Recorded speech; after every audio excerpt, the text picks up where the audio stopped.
कि वो किसी स्कीम के तहत शलाका को बलि की बकरी बनाकर ले जा रहा है।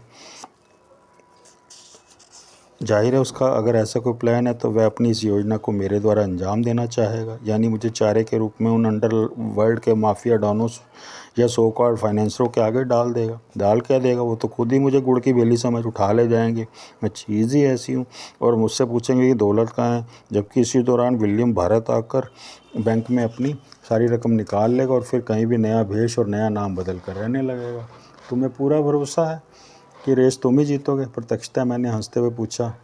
भरोसा था कि रेस तुम ही जीतोगे? भरोसा? भाई मुझे तो हरा लिया, रेस जीतनी ही थी। ज़िंदगी तो हर रेस में ही दांव पर लगती है। मगर इस बार जीने की तमन्ना, एक सुंदर सुखद भविष्य की तमन्ना भी साथ थी। सुनहरे भविष्य का अपने सपना आंखों में था, अपना घर, अपना बच्चा। वह भाई वाह! सहसा मैंने एक हाथ घुमाया। 900 चूहे खा के बिल्ली हज को चली। जमाने भर की लड़कियां खराब करता हरामी चैन से शादी बनाकर एक मासूम सा बच्चा जनवा कर ज़िंदगी बसर करना चाहता है। मैं हंसी। भाई वाह, कमाल है, यस कमाल है। विलियम ने भी सिर हिलाया और मैंने रेस जीती। बाकायदा पैसा भी भारत पहुंचाया और बैंक में भी जमा करवाया। क्यों? विलियम ने जोरदार हामी भरी। मिस्टर विलियम, यूँ तो तुम्हारी कहानी में 36 छेद हैं। चलो फिर भी मैं इस पूरे तौर पर सच्चा मानती हूँ। अब ज़रा एक बात बताओ। पूछो। जवाब में उसकी आंखों में सिवाय चालबाजी और मक्कारी के कुछ नजर न आया। तुमने पैसा जीता, इंडिया भी मंगाया, दुल्हन भी चुनी, हमारे गरीब देश को $50 लाख का फॉरेन एक्सचेंज भी दिलवाया, सुहागरात भी यहीं मनाए। तो अब यहीं रहो ना, बच्चा भी यहीं पैदा करो, मैं साथ हूँ, और इत्मीनान से घर बसाओ।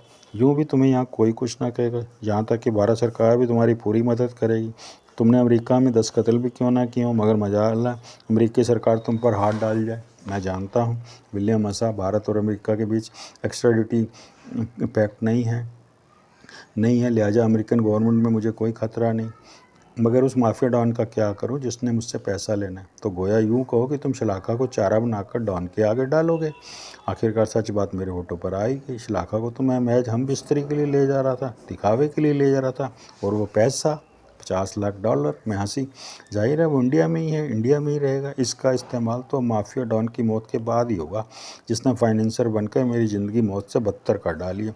Remember my dear, Shalaka India में है और पैसा भी बैंक अकाउंट में उसके हस्ताक्षर चलेंगे ही। मेरा ख्याल है उसे अब तुम्हारी कोई ज़रूरत ना होगी। वो आसानी से तमाम पैसा निकाल कर अपने लिए नया खसम ढूंढेगी, नई सुहागरात मनाएगी और नए सिरे से नई जगह से नए बच्चे जनेगी। विलियम धूर्तता भरी हंसी हंसा। मैडम नीला, विलियम कभी कच्ची गोलियां नहीं खेलता। मैंने हचकिचा कर उसकी तरफ देखा। हालांकि जो कहानी वो सुना रहा था उसके पीछे जो रहस्य छुपा था उसकी गुत्थी में पकड़ चुकी थी। फॉर योर काइंड इन्फॉर्मेशन, शलाका मेरे साथ बैंक अकाउंट में पार्टनर जरूर है, मगर पैसा वो सिर्फ मेरी मौत के बाद ही निकाल सकती है।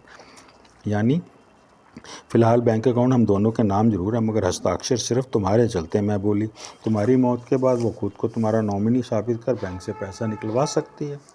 राइट? अब बात समझ आई तुम्हें? विलियम इस बार बार पर पहुंचकर एक पैक बनाने लगा। हा हा हा। मैं भी इस बार धूर्त हंसी हंसी। जानम, जितना तुमने बताया मैंने यही जताया कि मुझे वही समझ आया।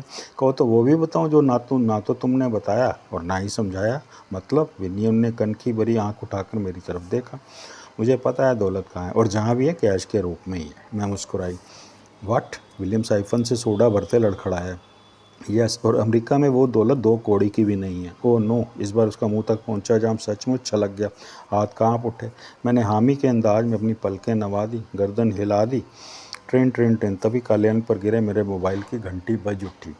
मैं हैरान हुई। विलियम को तो मानो अपने कानों पर यकीन ही ना आया। कारण पुख्ता था। 33,000 फीट की ऊंचाई पर उड़ते विमान में मोबाइल की घंटी तभी बज सकती है जब फ़ोन विमान में से ही किया जाए और बात करने के लिए एंटीना को पूरा ऊपर खींचकर उसे उपग्रहीय सैटेलाइट यानी सैटेलाइट सिग्नल प्राप्त कराए जाएं। मैं जान चुकी थी कॉलर कौन है। कमाल है, तुम्हारा फ़ोन बज रहा है। विलियम फ़ोनकर्ता का नंबर देखने के बहाने मेरा मोबाइल उठाने के लिए नीचे झुका।